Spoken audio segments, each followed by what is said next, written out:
diagrammatically and practically. As I already discussed the first law and second law of reflection, let us see some important terminologies to understand it very clearly. What is meant by incident ray? First of all, terms related to incident ray. A ray of light which travels towards the mirror is called as incident ray. Let us see the diagrammatical representation.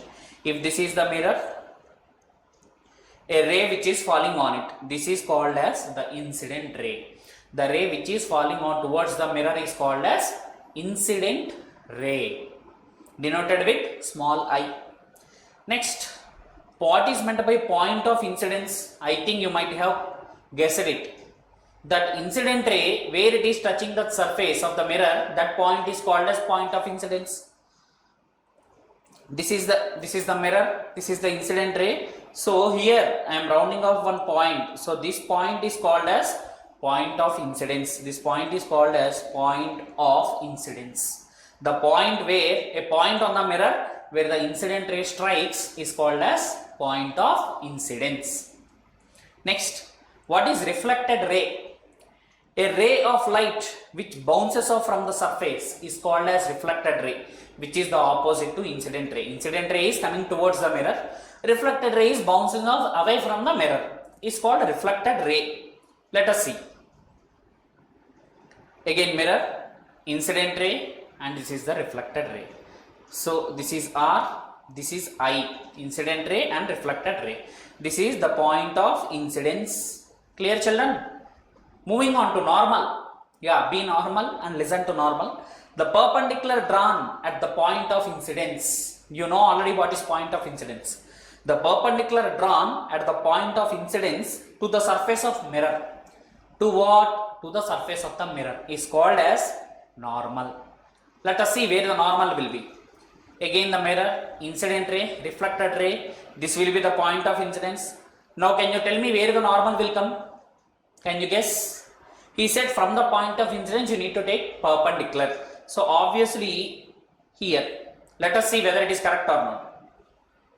Right. So this ray is called as the normal ray. This is called the incident ray, and this is called the reflected ray, and this is called the point of incidence. Now tell me children, the two laws of reflection. Is it clear? Yes.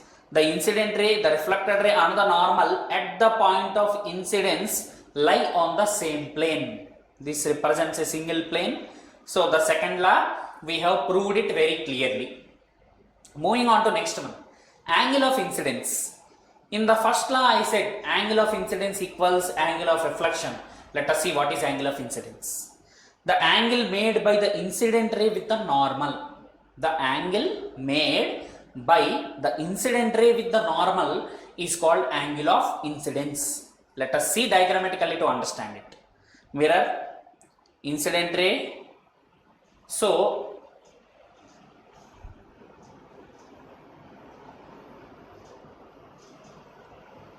this is the normal, this is the incident ray. The angle made by the incident ray with the normal is called, this angle is called as angle of incidence. The angle made by the normal to the incident ray is called as angle of incidence. So if this is the normal, the angle made by incident ray to the normal, not with the mirror surface, children. The angle made by the incident ray to the normal is called as angle of incidence. Obviously, what is angle of reflection? You might have done it already. The angle made by the reflected ray with the normal is called as angle of reflection. The angle made by the reflected ray with the normal is called as angle of reflection. Now can you say children, angle I equals angle R? That is what we have discussed in the first law of reflection.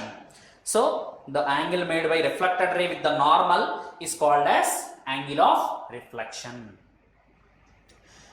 Yes children, hope you have very much cleared about eclipse, types of eclipse, reflector, properties like rectilinear propagation, reflection, and some terms related to reflection and angle of two laws of reflection.